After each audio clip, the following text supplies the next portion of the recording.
The final goal is to eradicate humanity as we know it. Once you understand the final destination, it becomes much easier to look back and identify the psychological conditioning, the biological tampering, the cultural grooming and the educational prepping that we have been subjected to for decades in preparation to making us accept a post-human future. It takes a lot of physical and psychological abuse to get an intelligent species like ours to agree to its own extinction. Most, if not all, that has transcended in the last 60 years was designed to get us closer to accepting such a dystopian reality.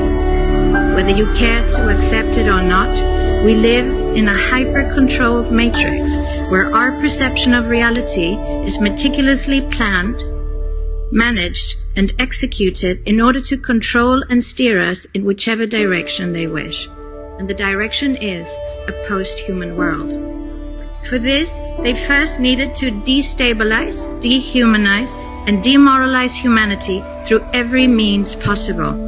The destruction of the nuclear family, children being indoctrinated by the state, abortion, the eradication of God and spirituality from education, life in megacities and away from nature, toxic food, air and water, social media, replacing real human connection and interaction, engineered financial crisis and taxation, endless wars and massive migration, stress, anxiety, depression, drugs and alcohol, constant fear-mongering, moral relativism as the new religion, and I could go on and on about how humanity has been influenced and forced to move away from all the things that give us strength, security, purpose, and meaning. A weak, immoral, disconnected, ignorant, and unhealthy population is an easy target for the next stage, the creation of an entire generation of androgynous beings. Masculinity is under attack psychologically, culturally, and biologically.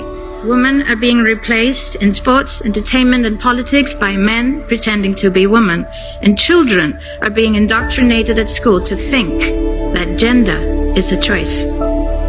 The transgender movement is not a grassroots movement. It comes from the top. It has nothing to do with people's freedom of expression, sexuality, or civil rights. It's an evil psyop with a clear agenda to get us closer to transhumanism by making us question the most fundamental notion of human identity, our gender.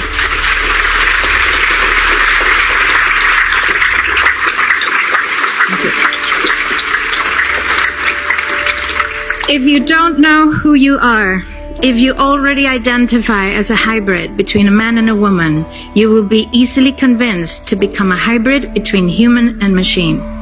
Gender ideology is the 2 + 2 = 5 from George Orwell's 1984 dystopian novel. It's the final test to see whether we will follow the most absurd party line towards our own extinction. But 2 + 2 = 4. And no matter how you choose to dress, call yourself, or change your physique, will not change that. The sad reality, though, is that in the gaslighting process to get us closer to a post-human future, they have mentally and physically harmed an increasing number of children and young people, and it's only getting worse. This must be stopped.